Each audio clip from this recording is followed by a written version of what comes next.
नमस्कार। एबिसी चेकमा तपाईलाई हार्दिक स्वागत छ दर्शकबिन। म सन्तोष भिके थापा।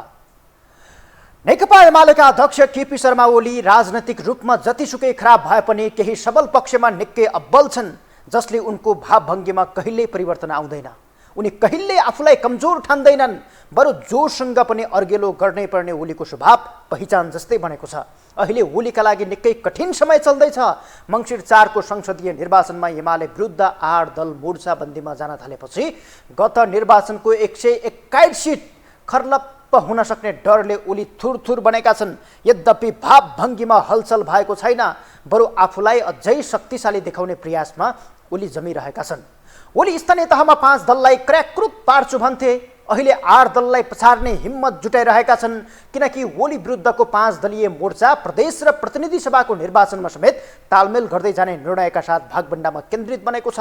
भागबण्डामा केन्द्रित बनिरहँदा महन्त ठाकुरको लोसपा र बाबुराम भट्टराई नेतृत्वको नेसपा सहित वामदेव गौतमको नेकपा राष्ट्रिय एकता अभियान समेत सामेल भएर शक्ति बढाउने तयारी चलिरहेको छ। यस्तो बेला एमालेको रणनीति के हुन सक्छ? आफ्नो छुट्टै गठबन्धन बनाएर शक्ति बढाउने कि एमाले एक्लै निर्वाचनमा गएर शक्ति परीक्षण गर्ने, अथवा एमालेको बलियो विगत र हल्लिएको वर्तमानलाई धुलिसात बनाउन गठबन्धन केसम्म गर्न सक्ला? आजको एबिसी चेक यिनै प्रश्नहरूमाथि केन्द्रित रहेको छ। अब झन्डै 4 महिनापछि देश मूल नेतृत्व परिवर्तनका लागि हुने संसदीय निर्वाचनमा जाँदैछ। यसका लागि अहिलेदेखि नै चुनावी रस्साकस्सी सुरु भएको छ। दलहरू शक्ति बढाउने भागदौडमा केन्द्रित बनेका छन्। अझ भनौँ चुनावको पुरापुर सरगर्मी दलहरूलाई छोइसकेको छ। निर्वाचनमा कति दल सामेल हुन्छन् त्यसको एकिन सङ्ख्या आउन अझै 31 गतेसम्म कुर्नुपर्नेछ।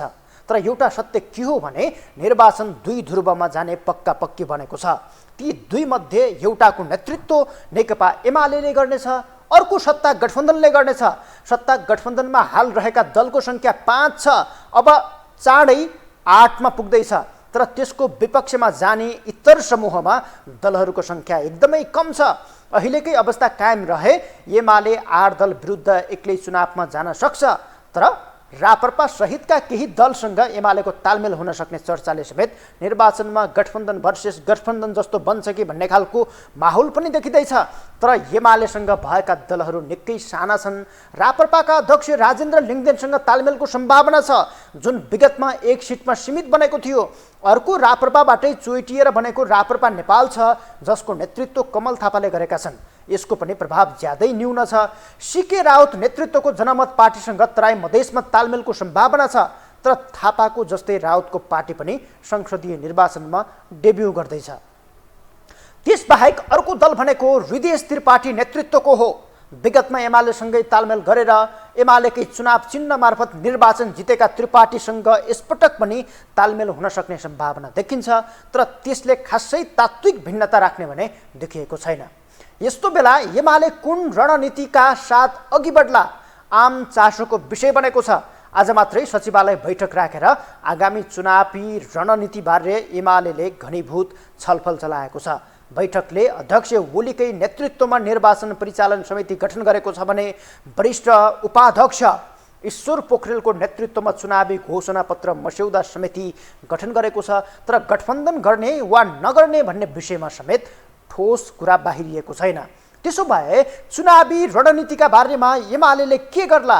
यस्तो बेला एमाले कसरी चुनावमा जाला? उपमहासचिव पृथ्वी सुब्बा गुरुङले सचिवालय बैठकको निर्णय सुनाउँदै यसो भनेका छन्। चुनाव केन्द्रित 2 निर्णय गरेका छौँ। हामीले चुनावको लागि चाहिने घोषणापत्रको मस्यौदा समिति बनाएका छौँ, चुनावको निर्वाचन परिचालन कमिटी बनाएका छौँ। चुनावको सन्दर्भमा भएको निर्णय चाहिँ यो 2टा मात्रै हो। चुनावको सन्दर्भमा भएको निर्णय यो 2टा मात्रै हो भने अनि रणनीति भन्ने कुरो सबै कुरा फेरि बाहिर भन्न पनि नहुने होला। रणनीति भनेको कुरा त सबै सुनाएर कहाँ हुन्छ र। तर आज हामीले चाहिँ यो गठबन्धन आदि इत्यादिको बारेमा केही छलफल गरेका छैनौँ।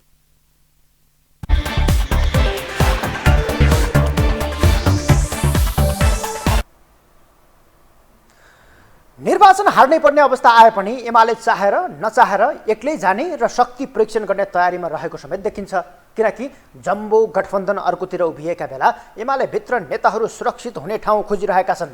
आगामी निर्वाचनमा उठ्न नेताहरू निकै चुनौतीपूर्ण मान्दै गएका छन्। चुनाव हारिने डरले हेभीवेट नेताहरू नै झन् तनावमा परेका छन्। यस्तो बेला के साँच्चीकै एमाले एक्लै चुनाव लड्ने ताकत राख्छ त? उपमहासचिव प्रदीप गेवालीसँग हामीले गरेको यो छोटो कुराकानी हेरौँ। गठबन्धनका घटकहरू, गठबन्धनका दलहरू स्वयंले के कुरा स्वीकार गर्नुभएको छ भनेदेखि हामी कोही पनि एक्लै नेकपा एमालेसँग सामना गर्न सक्दैनौँ।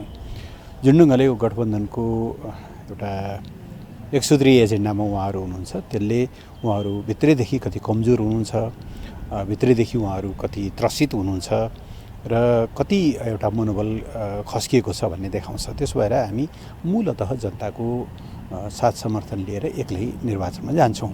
यसो हामी तर्सित छैनौँ। म भन्दैछु त्यसमा त्यसको तात्पर्य यो होइन कि कोही स्थानीय कुनै निर्वाचन क्षेत्रमा या कुनै एउटा निश्चित जिल्लामा हाम्रा एजेन्डाहरूमा सहमत हुने, हाम्रो एजेन्डासँग सहकार्य गर्न तयार दलहरूसँग चाहिँ हामी सहकार्य नै गर्दैनौँ भन्ने होइन। आंशिक रूपमा कतिपय ठाउँमा स्थानीय तहमा उहाँहरूसँग छलफल हुनसक्छ, सहकार्य पनि हुनसक्छ, तर मूलतः हामी आफ्नो बलबुतामा आफ्नो खुट्टामा उभिएर चुनाव लड्छौँ।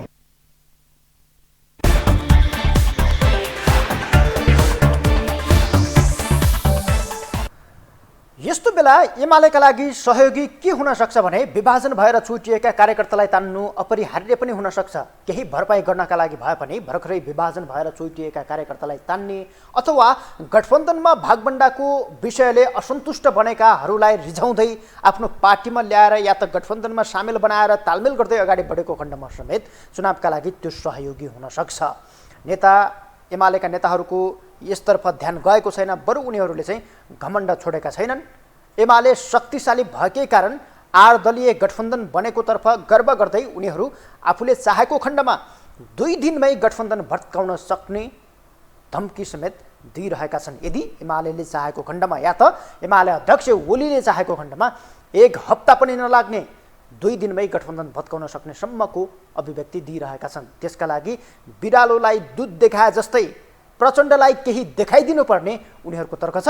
एमालेका पोलिट ब्युरो सदस्य ईश्वरी जालसँग हामीले यो विषयमा थप कुराकानी गरेका छौँ। नेकपा एमाले चाहेको खण्डमा त भत्किहाल्छ नि, किन नभत्किनु? अहिले नेपाली काङ्ग्रेसले दिएको भाउभन्दा अलिकति भाउ बढाइदिने बित्तिकै उहाँहरू कहाँ जानुहुन्छ? तुरुन्तै फर्किनुहुन्छ।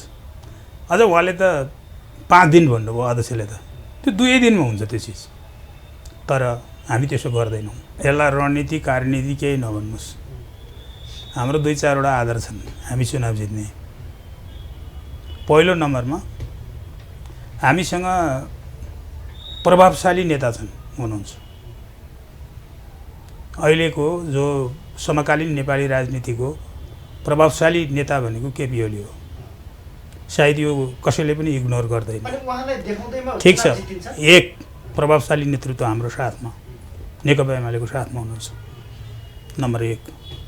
नम्बर 2, हामी सरकारमा जाँदाखेरि गरेका राम्रा कामहरू छन्। हामी जुन ठाउँमा गयो त्यहीँ देखाउन सक्छौँ हामीले गरेका कामहरू। 2 नम्बर त्यो हो। 3 नम्बर भनेको गठबन्धनले अहिले नेपाली जनतालाई जति दुःख दिएको छ, जति देशलाई चाहिँ कङ्गाल बनाएको छ, नेपाली जनतालाई कङ्गाल बनाउँदैछ, यो चिज हाम्रो प्रमुख मुद्दा रहनेछ। राष्ट्रियताको मुद्दा हाम्रो प्रमुख रहनेछ। अहिले हामी सरकारमा भएको बेलामा जुन किसिमको हाम्रो भारतले हडपेको भूभाग हामीले नक्सामा सामेल गर्न हामी सक्षम भयौँ, हामीले गऱ्यौँ। तर अहिलेसम्म त्यसको बारेमा एक शब्द यो गठबन्धनले बोल्न सकेको छैन, भारतमा कुरा राख्न सकेको छैन। त्यसकारण यो स्वाभिमान, यो राष्ट्रियताको मुद्दा हाम्रो मुख्य चुनावी मुद्दा हुनेछ र समृद्धिको मुद्दा हाम्रो मुख्य मुद्दा हुनेछ। समाजवादका आधारहरू निर्माण गर्ने कुरा जो हामीले सुरुवात गरेका थियौँ त्यो कुराहरू मुख्य मुद्दा हुनेछ। र सँगसँगै हामीले सरकारमा जाँदाखेरि गरेका कामहरू कतिपय टुङ्गिएका थिए, कतिपय बिचमा थिए, कतिपय चाहिँ सुरुवात भएका थिए। ती कामहरू नेकपा एमाले नै पुरा गर्छ। पुरा गर्नका निम्ति नेकपा एमालेको पक्षमा मत हाल्नुपर्छ जनताहरूले भनेर हामी त्यो अपिल गर्छौँ, त्यो मुद्दालाई हामी उठाउँछौँ। र यी सबै हाम्रो जनआधार राम्रो छ। स्थानीय निर्वाचनबाट पनि हामी पहिलो पार्टी हौँ, जनमतमा हामी पहिलो पार्टी हौँ, त्यो पनि आधार हो। सँगसँगै हाम्रो अरू पार्टीको तुलनामा हाम्रो सङ्गठन सुदृढ छ, गतिशील छ। र यी सबै कुराहरूका आधारमा हामी अघि नै मैले भने 8+1 पार्टी। त्यसकारण यो चुनाव लड्न सक्षम छ।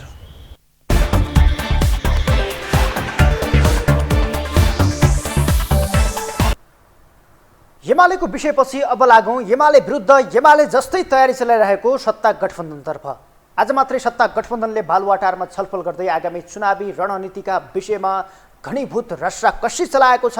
5 दल बीच भागबण्डा टुङ्ग्याउनु आफैमा जटिल विषय हो, तर सत्ता गठबन्धनले बनाएको कार्यदल आजभोलि दैनानुदिन यसकै सङ्घर्षमा छ।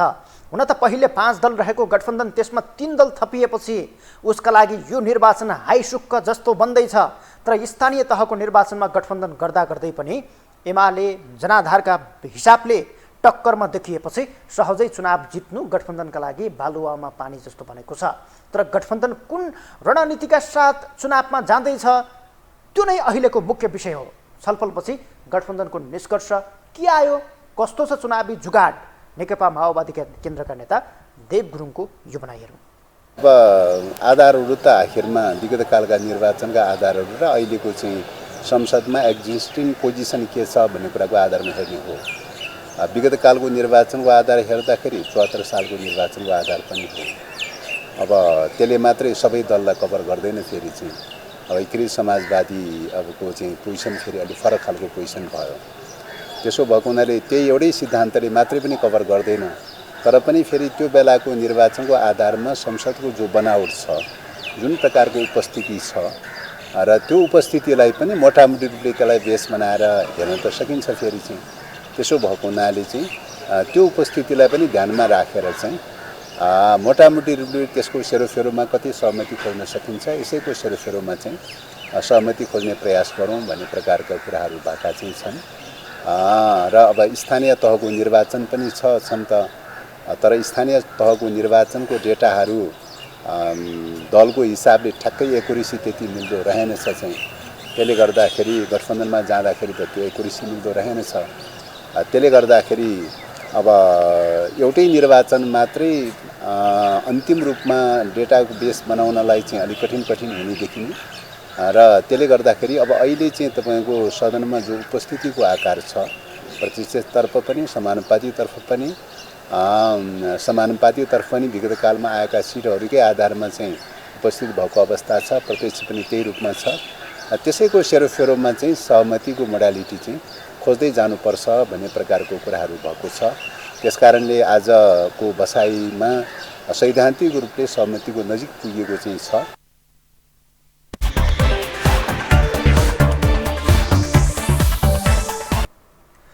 गठबन्धनको कार्यदल बैठकमा केही मुख्य विषयहरू उठेका छन् जसले भागबण्डा गर्न सहज हुने नेताहरूको विश्वास छ। ती विषयहरू भनेका एउटा त 2074 मा पाएको सिट सङ्ख्या नै हो। सँगसँगै त्यति बेला समानुपातिकतर्फ पाएको मत सङ्ख्या समेत निर्णायक रूपमा हेरिएको छ। सँगसँगै गत वैशाखमा सम्पन्न स्थानीय तहको निर्वाचनमा पाएको मत र सिट सङ्ख्यालाई समेत आधार मानेर भागबण्डा टुङ्ग्याउने तयारी चलिरहेको छ। त्यसबाहेक राजनैतिक विषयलाई समेत ध्यानमा राखेर भागबण्डा गर्ने नेताहरूले बताइरहेका छन्।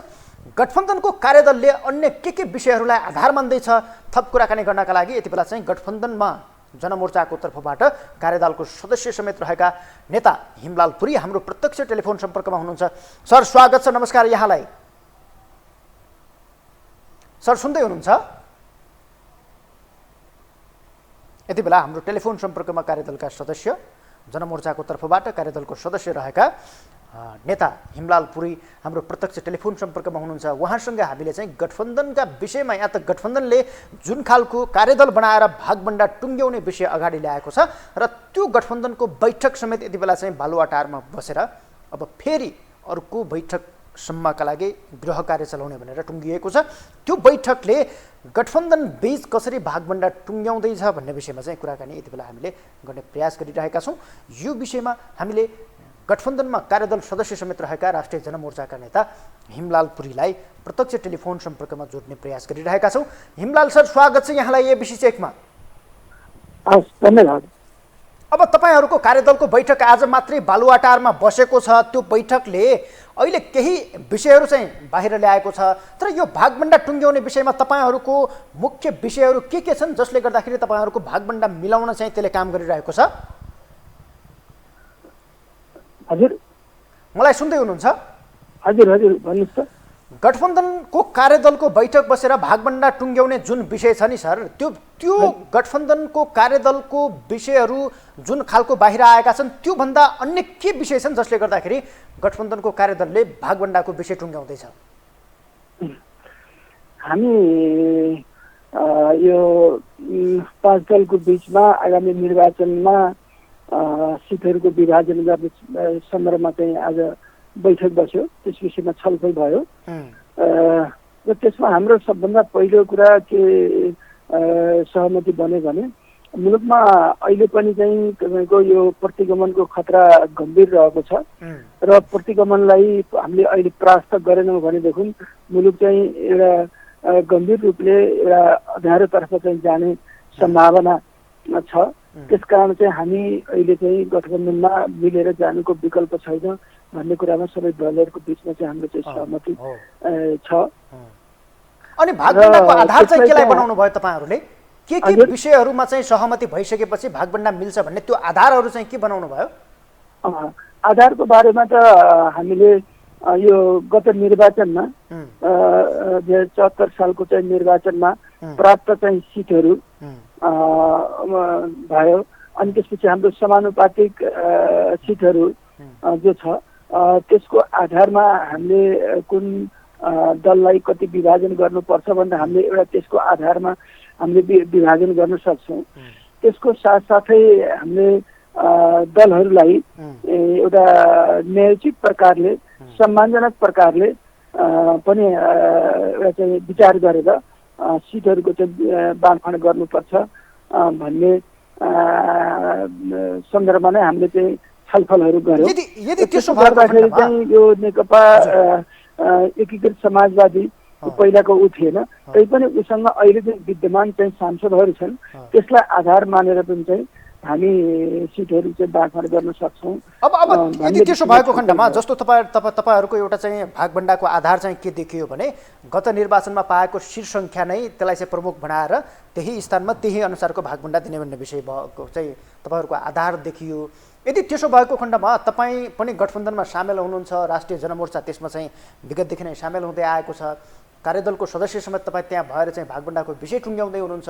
यदि त्यसरी चाहिँ विगतको मतलाई या त सिट सङ्ख्यालाई आधार मानिएको खण्डमा तपाईँको पार्टीले चाहिँ कति सङ्ख्या पाउँछ? विगतमा तपाईँहरूले 1 सिट जित्नु भएको थियो, अहिलेको गठबन्धनबाट चाहिँ तपाईँहरूले कति पाउनुहुन्छ? हामीले गत चाहिँ निर्वाचनमा हाम्रो 1 सिट प्राप्त भएको थियो। अहिले हामी चाहिँ यो सिट यति सिट भनेर त्यो सङ्ख्या चाहिँ प्रस्ताव गरेका छैनौँ। अरू दलहरूले पनि चाहिँ हाम्रो दललाई यति सिट चाहिन्छ भनेर चाहिँ प्रस्ताव गरिएको छैन। अहिले हामी चाहिँ मात्रै आधारहरूको बारेमा चाहिँ छलफल गरेका छौँ। हामीले त्यो आधारमा चाहिँ छलफल गरिसकेपछि त्यसलाई चाहिँ एउटा निरूपण गरिसकेपछि यो आधारमा हामीले चाहिँ सिटहरू विभाजन गर्ने भन्ने हाम्रो चाहिँ टुङ्गो भइसकेपछि अनि त्यसपछि हामीले त्यो सङ्ख्यामा चाहिँ जान्छौँ। अब हामीलाई के लाग्छ भनेदेखि हाम्रो पहिलाको चाहिँ सिटभन्दा यति बेलाको चाहिँ सिट हाम्रो चाहिँ स्वाभाविक रूपमा बन्न सक्छ भन्ने हामीलाई लाग्छ। त्यो कुन आधारमा भन्दाखेरि हामीले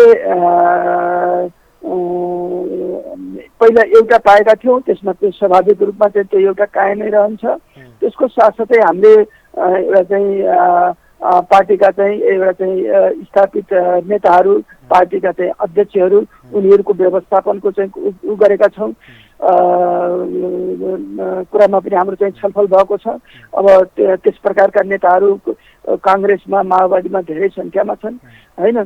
त्यसरी चाहिँ हामी सबै दलका नेताहरूलाई पनि चाहिँ यो संसदमा चाहिँ उपस्थित गराउन आवश्यक छ भन्ने महसुस गरेको हुनाले त्यो रूपमा पनि चाहिँ अब त्यसरी तपाईँको पार्टीको पनि व्यवस्थापन गठबन्धनबाटै हुनुपर्ने, नेकपा एकीकृत समाजवादीको नेताहरूको व्यवस्थापन पनि त्यहीबाट हुनुपर्ने, अझ सत्ताको नेतृत्व गरेको नेपाली कङ्ग्रेसका नेताहरूको व्यवस्थापन त्यसमा पनि विगतको निर्वाचन हारेका नेताहरू रामचन्द्र पौडेल, कृष्ण सिटौला, विमलेन्द्र निधि लगायतका नेताहरू छन्, उनीहरूको पनि त्यही गठबन्धनबाट चाहिँ व्यवस्थापन हुनुपर्ने भएपछि त्यसमा पनि नेपाली कङ्ग्रेसले आफूले चाहिँ 100 सिट पाउनुपर्ने खालको दाबी पेश गरेको छ, त्योभन्दा तल हट्नुपर्ने 80 सिटभन्दा तल चाहिँ झर्नै नसक्ने भन्ने खालको उसको अडान छ। यस्तो बिचमा तपाईँहरूको कार्यदलले कसरी काम गर्छ?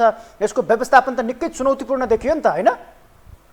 होइन, कामहरू सुरुमा हेर्दाखेरि जे पनि चुनौतीपूर्ण नै देखिन्छन्, तर त्यस्तो चुनौतीपूर्ण हामीलाई चाहिँ महसुस भएको छैन।